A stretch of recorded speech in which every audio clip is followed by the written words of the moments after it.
Let's scoot ahead. The other big semifinal matchup, Brazil versus Mexico. What'd you see in this one? Let's get to it. Brazil 3, Mexico 0. We talked about in our USA versus Canada segment, we made some pretty spot on predictions. We're soothsayers. We are seers of seers. This game kind of falls into another category it takes, but I will maintain there's an asterisk. Big asterisk. Absolutely. Brazil defeated Mexico relatively handily. We'll talk about how this one could have gone potentially differently without the red card. But it sure looked like Brazil had a decent amount of control while the match was still 11 versus 11. Yeah. And I will say, too, we talked a little bit about the Brazil-Argentina match, and I will raise my hand. I said, they looked good versus Argentina, but I'm not totally scared of them. I probably should have lent more consideration to the fact that they did not play Dubinha in that match, and they brought Ari Borges and Adriana on later in that match. They did not employ any of those strategies in this gotta-have-it match, as those three stars lined right up with the rest of Brazil's talented roster, and they pretty much dominated out of the tunnel. What did you see when this one got started? Yeah, no, definitely. Before I get into it, also Geise, who in the WSL coverage, she's called Jace. So in my head, she was always Jace from just seeing her at United. In CONCACAF land, they're going with Geise, so I'm going to go with that. Yeah. She's one of my favorite players on the entire team. I don't think she got in the match, and she's got a couple goals already. So they're just fucking absolutely loaded. There was a play like 2.5 minutes into the match, though. Brazil's pressing Mexico, who's barely like broken a sweat by this point, still getting warmed up here. Brazil wins back possession. I think it was Bia Zanerato. Ball makes its way to Sampaio, who gets it into the path of Dubinha, who you mentioned, who UFC-style flying kick with the outside of her right boot finds Yasmin, who not only beats Ovalle to the 50-50 ball, but gets a really solid strike on it that Pereira saves pretty comfortably. But we're 2.5 minutes into the match, and Brazil's already fucking cooking. And I'm like, okay, I was worried. I was worried about our pre-match take for sure. Also having Yasmin flying in at the slightest whiff of an opportunity is fucking clutch. So I think between her, Beatrice, Dubinha, Sampaio, that's 4 people that are fucking terrifying, and they're always in motion. When Brazil's facing the goal, I just thought to myself, this looks like the Golden State Warriors or the Spurs or something. Things are just moving, and the whole landscape is changing. If you're a defender, it's gotta be fucking insane. If you're a goalkeeper, even more so. Adriana breaks through at the 21st. Felt like she was a little pissed, as she was the one that gave up that goal to Argentina's Dos Santos. She was a beast in this one. She goes 1-on-3. I don't think she gets a touch on it the first time around, but the ball's just bouncing around.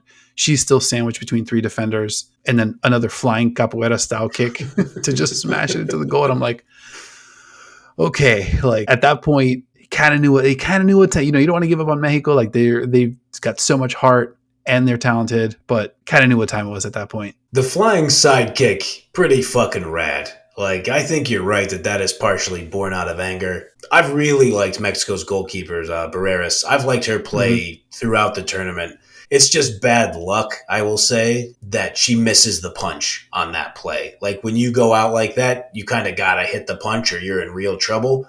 And as you said, once the ball is kind of bouncing around and it's behind the keeper, and then it still took a flying sidekick to put it in the net, but it's never a good feeling when you're the keeper and there's a player with the ball behind you. It's just it's an uneasy feeling, to say the least. So it's a bummer to see that to happen to Barreras. Doesn't take away from a great performance throughout this tournament, though. Yeah, totally agree with that. Then we have the red card situation. Nicky Hernandez. There seemed to be consensus that play deserved a red card, but I don't know, man. End result kind of sort of ruined the game that should have been awesome. Yep. And ultimately, I think we're going to remember these semifinals as 2 games that should have been awesome that both kind of got ruined for different reasons.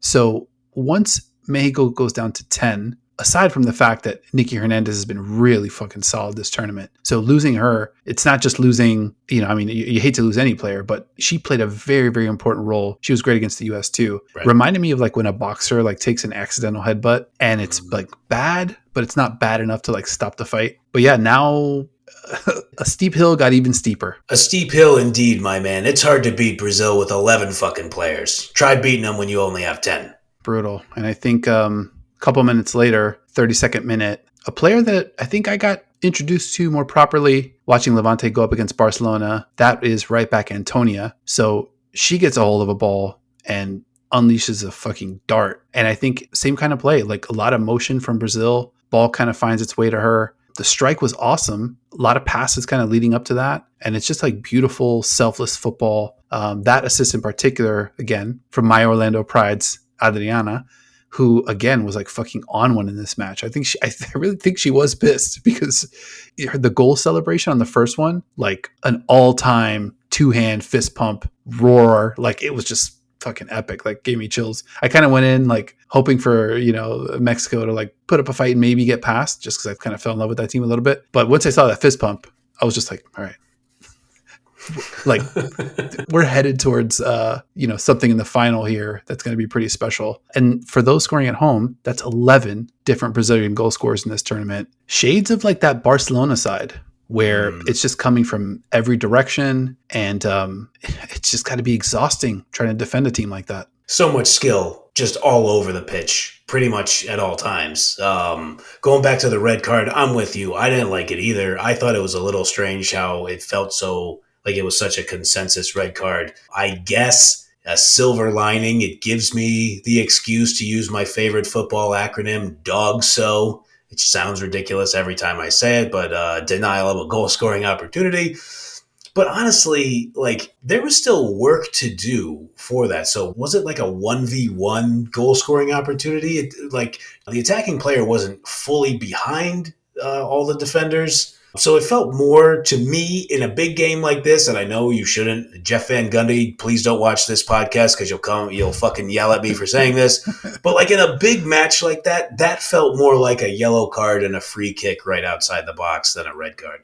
100%. I mean, totally agree with you. And Hernandez makes contact with the ball. Right. I think what they were saying was like, okay, the follow through kind of clips the legs. But I mean, first of all, the field is they're playing in the bayou. Like, so we'll start there.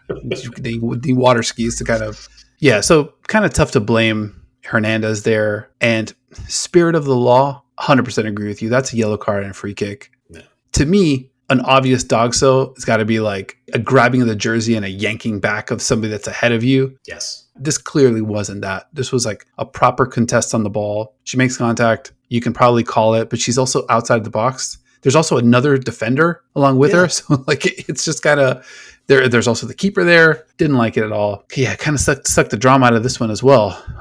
Either way, third goal from Yasmin a little bit later in the match gets a little separation from her defender, which not only results in an absolutely gorgeous finish, but also gives Lori Lindsay the opportunity to again reiterate the importance of being touch tight.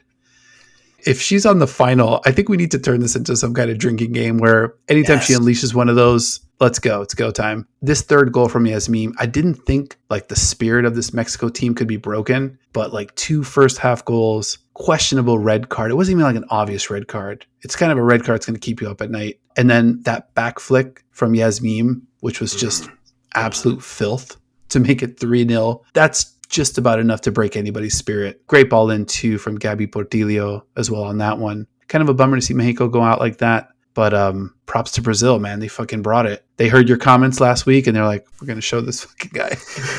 What is this fucking stupido? No. Estupido.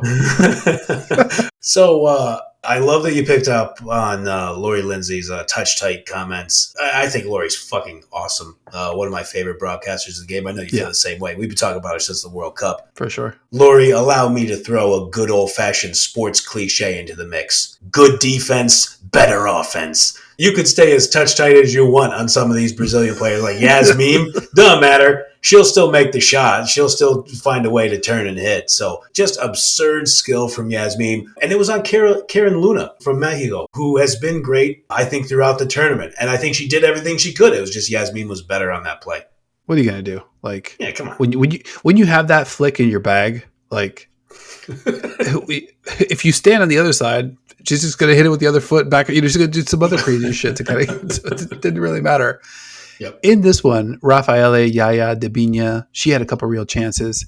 83rd minute, Gabby Nunez pulled off a flying 180-degree header where she just does like a weird fucking Tony Hawk half spin to actually find the back of the net before getting that one called back for a foul. Bunch of chances in the second half. Obviously, it's 10v11, but this one could have been a lot uglier than 3-0. I liked that. Not because of any dislike for Mexico, like we've talked about. I like Mexico. I thought Ovalle did some clever shit in this game. Still, their backs are against the wall. They're fighting 10v11. Ovalle had an awesome corner kick where she plays the short corner and the pass comes right back to her. And they're expecting Ovalle to cut in, but instead she cuts to the end line and plays it on the end line and like totally jukes everybody. I was like, God, I fucking love Ovalle. I want to see her play all the time. So good. So credit to them, but I will say what I liked about it from Brazil is they're like, fuck it, let's score 6. Let's put up a touchdown against Mexico if we can. Yeah. And that is like a type of mentality that I think is going to lead to us having quite an interesting final. Absolutely. Yeah, and we're going to preview that final here coming up later in the show. In the meantime, if you enjoyed hanging out with us, subscribe. We're covering women's football every single week here and Into the Channel, a podcast primarily about women's football. Earlier, we covered the U.S.'s penalty kick decided win over Canada, and coming up, we'll preview that final that we just mentioned, and we're going to go into the news, talk a little bit about Ajax, Braun versus UEFA, Kika Nazareth looking very much in form for Benfica as they prepare for the Women's Champions League to resume here soon. And of course, the news of the week, Ababa Banda joining My Orlando Pride. So be sure to like if you liked and subscribe if you love the women's game as much as your boys do. Keep staying with us. I'm just going to try to play in the pass and then Dino with the back heel flick into the back of the net. That's how your boys do this.